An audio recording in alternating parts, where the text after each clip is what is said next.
Tenebrae services have been conducted on Good Friday throughout the history of the Christian Church. Tenebrae is the Latin word which means shadows. During Tenebrae services, we commemorate the deepening of the sky portrayed by the gospel writers at the hour of Jesus' death. In a wider context, we remember how the story of Christ's betrayal, denial, abandonment, beating, mocking, and execution is a story filled with symbolic shadows as well. It is a story into which we are thrown, often in the roles of the many characters who interact with Jesus. In this video, there are readings from all 4 Gospels and a reading from the prophet Isaiah. Following each reading, a candle will be extinguished, symbolic of the coming gloom.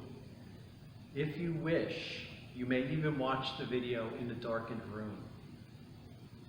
We ask you to respond to each reading with a hymn verse printed in the video itself. Either read along as the hymn is played or even sing at home. Respond as a seeker, looking to discover yourself within the story. At the conclusion of the story, after the last reader has finished and the candles have been extinguished, there is neither benediction nor postlude. Instead, we end quietly and solemnly, aware that the story is not complete, but will continue on the 3rd day, Easter Sunday morning, when the new dawn of Christ's resurrection, the light of God's renewing love, will burn away all shadows.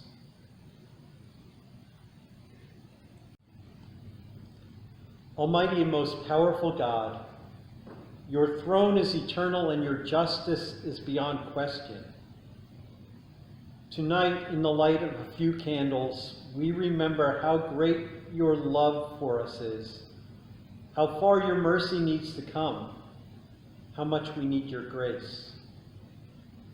As the shadows descend upon us and the gloom surrounds, bring enough of your presence into our lives that we know you are here.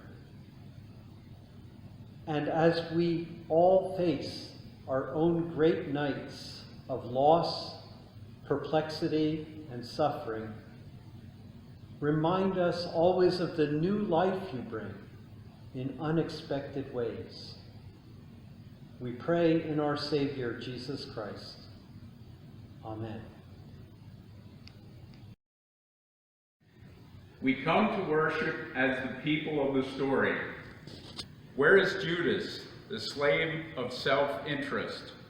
And where is Peter, slave of fear? Where are Thomas, the slave of doubt, and Pilate, the slave of expediency, and Herod, the slave of skepticism? Where are the men and women of Jerusalem, enslaved by mob rule? We are all here. We are here as women and men who have missed the mark, who are alienated from our God and our neighbors. O Lord, have mercy. Christ, have mercy. Lord, have mercy on us all.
They went to a place called Gethsemane, and he said to his disciples, "Sit here while I pray." He took with him Peter and James and John, and began to be distressed and agitated. And he said to them, "I am deeply grieved, even to death. Remain here and keep awake." And going a little farther, he threw himself on the ground, and prayed that, if it were possible, the hour might pass from him. He said, "Abba, Father, for you all things are possible. Remove this cup from me, yet not what I want, but what you want."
He came and found them sleeping, and he said to Peter, "Simon, why are you asleep? Could you not keep awake 1 hour? Keep awake and pray that you may not come into the time of trial. The spirit indeed is willing, but the flesh is weak." And again he went away and prayed, saying the same words. And once more he came and found them sleeping, for their eyes are very heavy. And they did not know what to say to him. He came a third time and said to them, "Are you still sleeping and taking your rest? Enough, the hour has come. The Son of Man is betrayed into the hands of sinners. Get up, let us be going. See, my betrayer is at hand."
While he was still speaking, Judas, one of the 12, arrived. With him was a large crowd with swords and clubs, from the chief priests and the elders of the people. Now the betrayer had given them a sign, saying, "The one I will kiss is the man. Arrest him."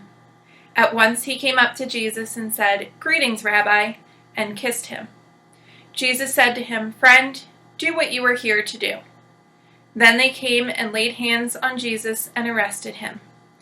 Suddenly, one of those with Jesus put his hand on his sword, drew it, and struck the sleeve of the high priest, cutting off his ear.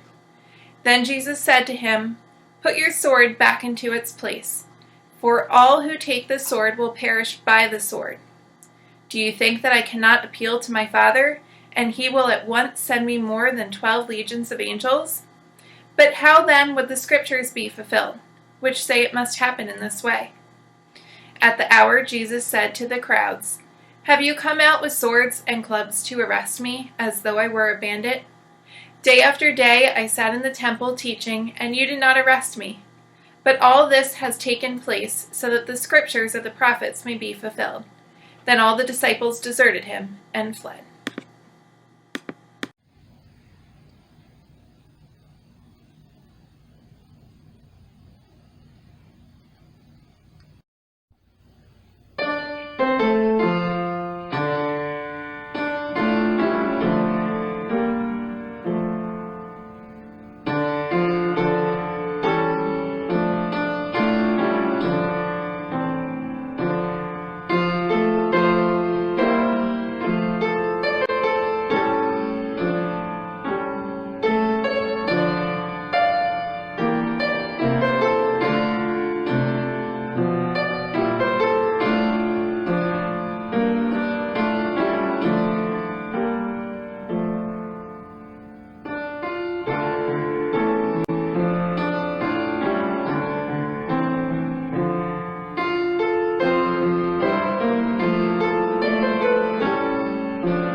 They took Jesus to the high priest, and all the chief priests, the elders, and the scribes were assembled.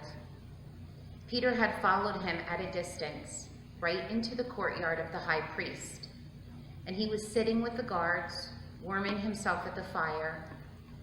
Now the chief priests and the whole council were looking for testimony against Jesus to put him to death, but they found none.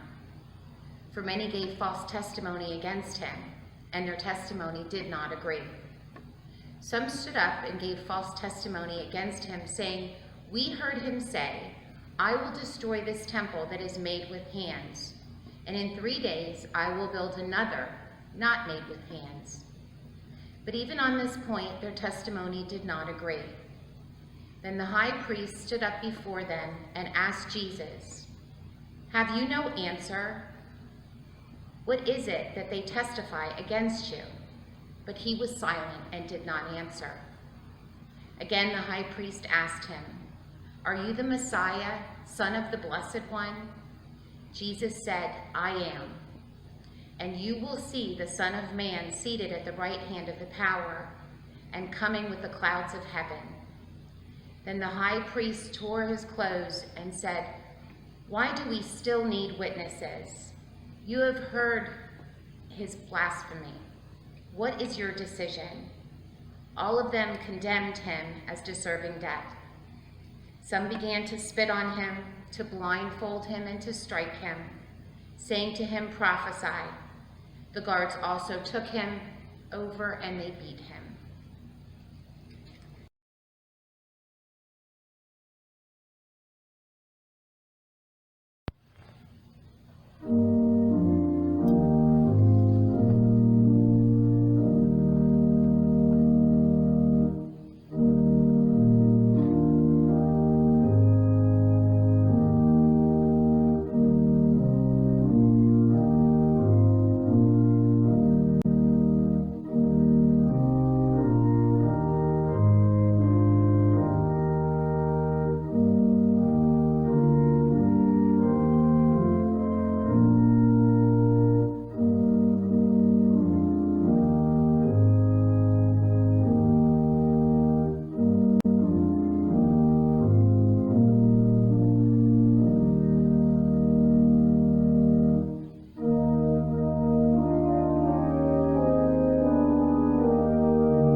When they had kindled a fire in the middle of the courtyard and sat down together, Peter sat among them.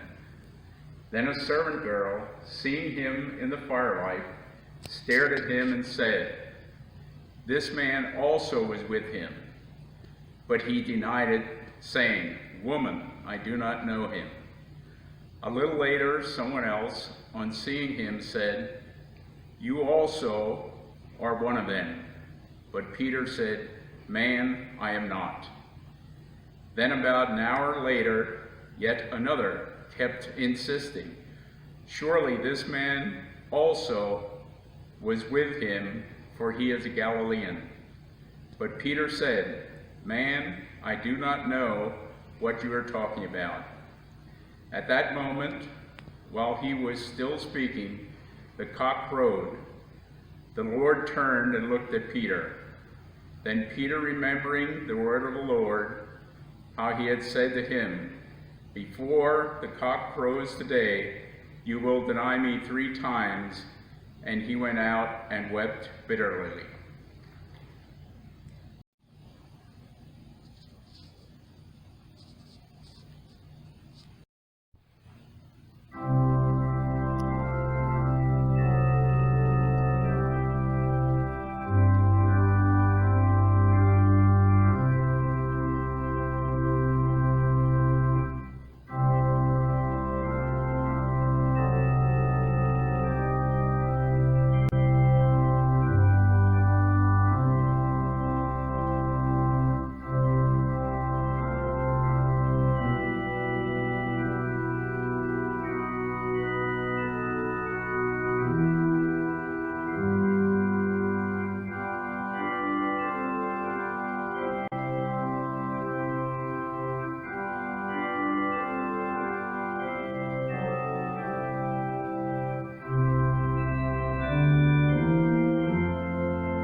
When Judas, his betrayer, saw that Jesus was condemned, he repented and brought back the 30 pieces of silver to the chief priests and the elders.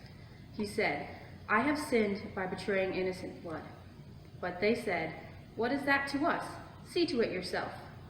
Throwing down the pieces of silver in the temple, he departed, and he went and hanged himself. But the chief priests, taking the pieces of silver, said, "It is not lawful to put them into the treasury, since they are blood money." After conferring together, they used them to buy the potter's field as the place to bury foreigners. For this reason, that field has been called the Fields of Blood to this day. Then was fulfilled what had been spoken through the prophet Jeremiah. And they took the 30 pieces of silver, the price of the one on whom the price had been set, and whom some of the people of Israel had set a price, and they gave them for the potter's field, as the Lord commanded me.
Then they took Jesus from Caiaphas to Pilate's headquarters.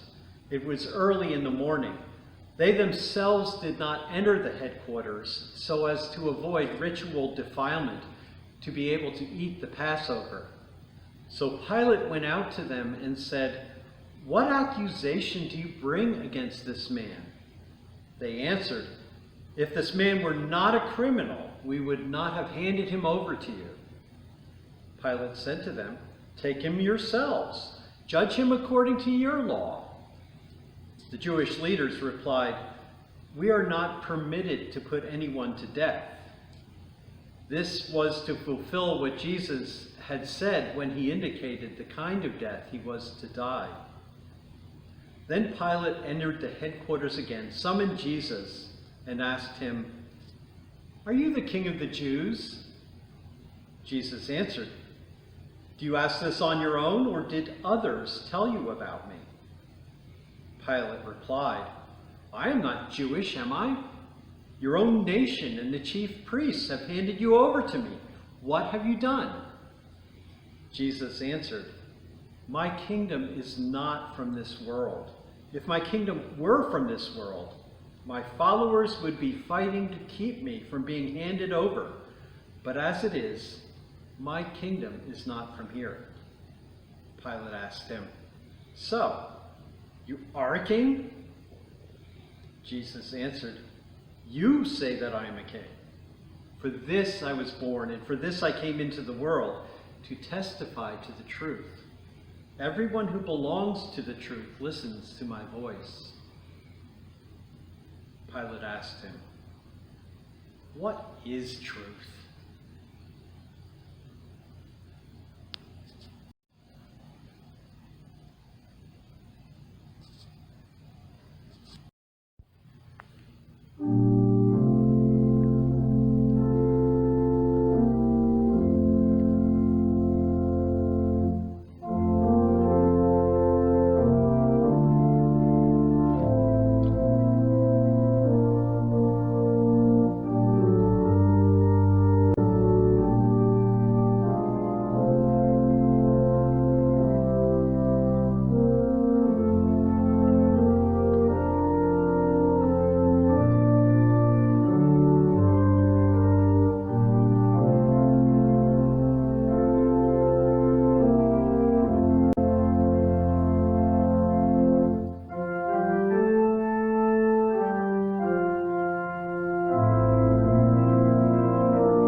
Then Pilate said to the chief priests and the crowds, "I find no basis for an accusation against this man." But they were insistent and said, "He stirs up the people by teaching throughout all Judea, from Galilee where he began, even to this place." When Pilate heard this, he asked whether the man was a Galilean. And when he learned that he was under Herod's jurisdiction, he sent him off to Herod, who was himself in Jerusalem at the time. When Herod saw Jesus, he was very glad, for he had been wanting to see him for a long time, because he had heard about him, and he was hoping to see him perform some sign. He questioned him at some length, but Jesus gave him no answer. The chief priests and the scribes stood by, vehemently accusing him. Even Herod, with his soldiers, treated him with contempt and mocked him. Then he put an elegant robe on him and sent him back to Pilate. That same day, Herod and Pilate became friends with each other. Before this, they had been enemies. Pilate then called together the chief priests, the leaders, and the people, and said to them, "You brought me this man as one who was perverting the people, and here I have examined him in your presence. and have not found this man guilty of any of your charges against him.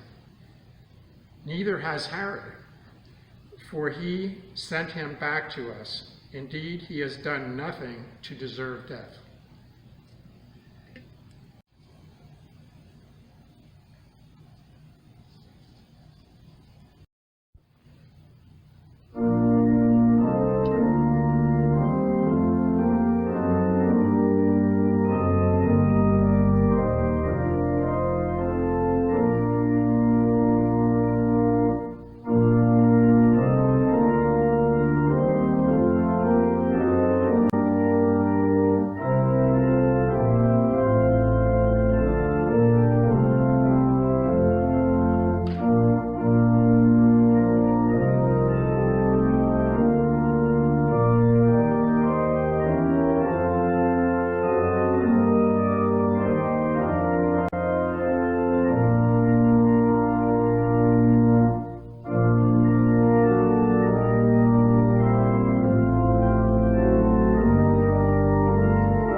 Now at the festival, the governor was accustomed to release a prisoner for the crowd, anyone whom they wanted. At that time, they had a notorious prisoner called Jesus Barabbas. So after they gathered, Pilate said to them, "Whom do you want me to release for you, Jesus Barabbas or Jesus, who is called the Messiah?" For he realized that it was out of jealousy that they had handed him over. While he was sitting on the judgment seat, his wife sent a word to him, "Have nothing to do with that innocent man, for today I have suffered a great deal because of a dream about him." Now the chief priests and the elders persuaded the crowds to ask for Barabbas and to have Jesus killed. The governor again said to them, "Which of the two do you want me to release for you?" And they said, "Barabbas." Pilate said to them, "Then what should I do with Jesus, who is called the Messiah?" All of them said, "Let him be crucified." Then he asked, "Why? What evil has he done?" But they shouted all the more, "Let him be crucified." So when Pilate saw that he could do nothing, but rather that a riot was beginning, he took some water and washed his hands before the crowd, saying, "I am innocent of this man's blood. See it to yourselves." Then the people as a whole answered, "His blood be on us and on our children."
Then the soldiers led him into the courtyard of the palace, that is, the governor's headquarters.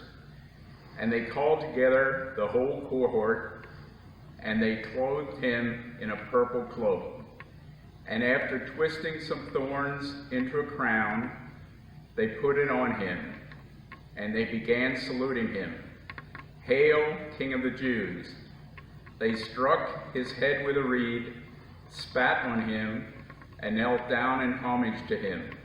After mocking him, they stripped him of the purple cloak and put his own clothes on him. Then they led him out to crucify him.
Pilate also had an inscription written and put on the cross.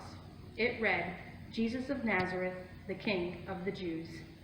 Many of the Jews read this inscription because the place where Jesus was crucified was near the city, and it was written in Hebrew, in Latin, and in Greek. Then the chief priests of the Jews said to Pilate, "Do not write the King of the Jews, but this man said, 'I am King of the Jews.'"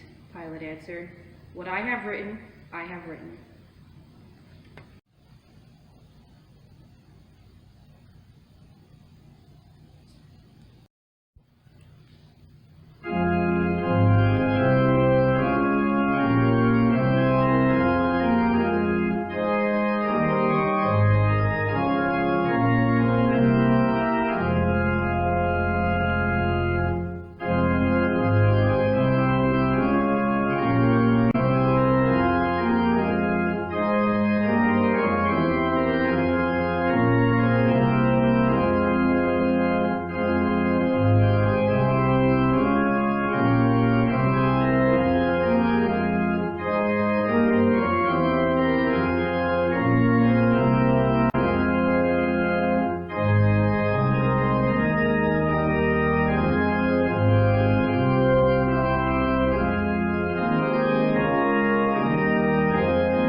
As they led him away, they seized a man, Simon of Cyrene, who was coming from the country, and they laid the cross on him and made him carry it behind Jesus.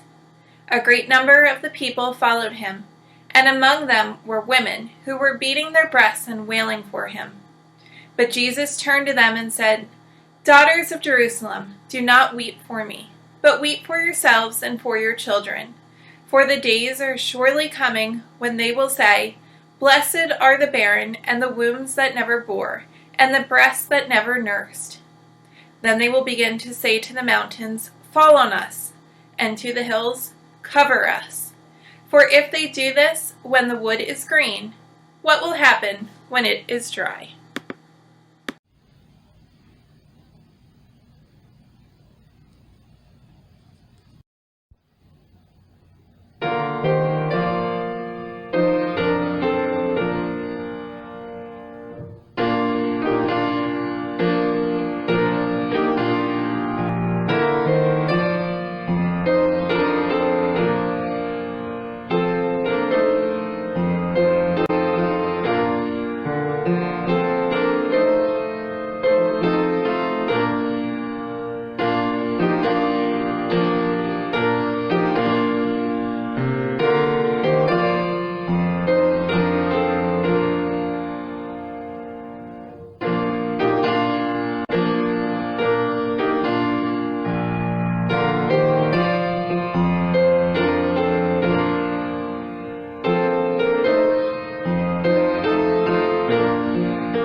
Two others also, who were criminals, were led away to be put to death with him.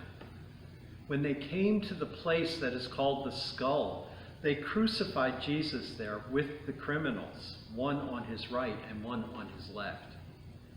Then Jesus said, "Father, forgive them, for they do not know what they are doing." And they cast lots to divide his clothing. And the people stood by watching, but the leaders scoffed at him, saying, "He saved others. Let him save himself if he is the Messiah of God, his chosen one." The soldiers also mocked him, coming up and offering him sour wine and saying, "If you are the king of the Jews, save yourself."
One of the criminals who were hanged there kept deriding him and saying, "Are you not the Messiah?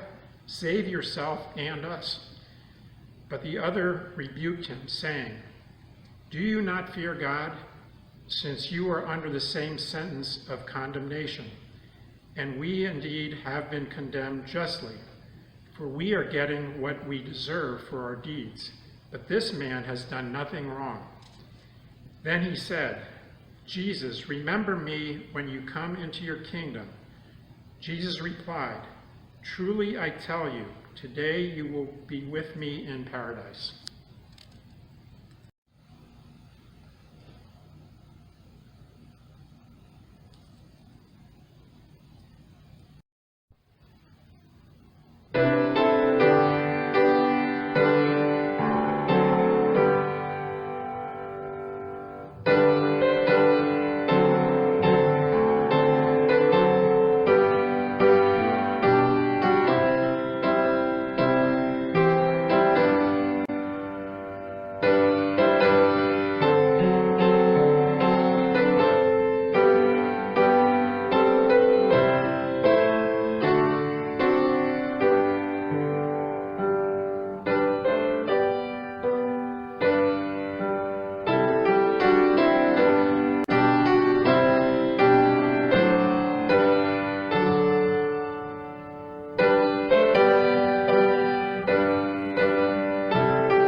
When the soldiers had crucified Jesus, they took his clothes and divided them into 4 parts, one for each soldier.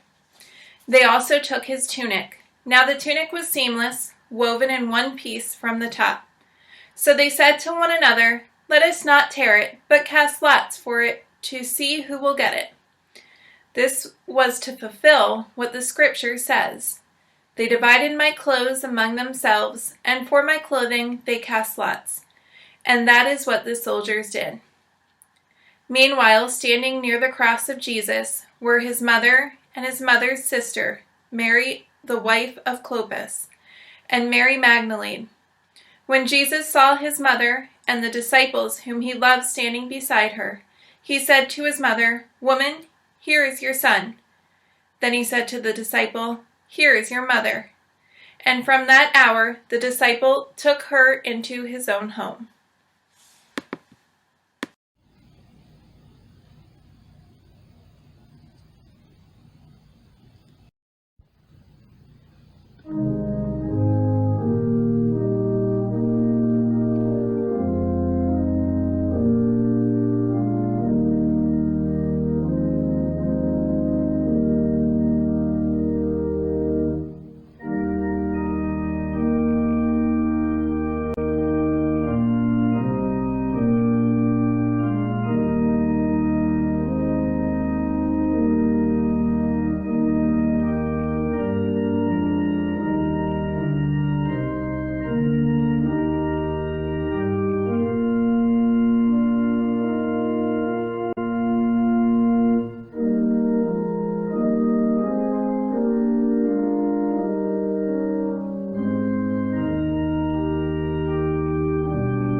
noon, darkness came over the whole land until 3 in the afternoon. At 3 o'clock, Jesus cried out with a loud voice, "Eloi, Eloi, lema sabachthani," which means, my God, why have you forsaken me?" When some of the bystanders heard it, they said, "Listen, he is calling for Elijah."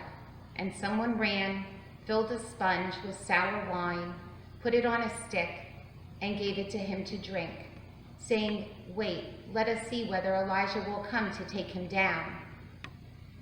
Then Jesus gave a loud cry and breathed his last. And the curtain of the temple was torn in two from top to bottom. Now when the centurion who stood facing him saw that in this way he had breathed his last, he said, "Truly, this man was God's son."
He was despised and rejected of others, a man of suffering and acquainted with infirmity. And as one from whom others hide their faces, he was despised, and we held him of no account. Surely he has borne our infirmities and carried our diseases. Yet we accounted him stricken, struck down by God, and afflicted. But he was wounded for our transgressions, crushed for our iniquities. Upon him was the punishment that made us whole, and by his bruises we are healed. All we like sheep have gone astray. We have turned to our own way, and the Lord has laid on him the iniquity of us all.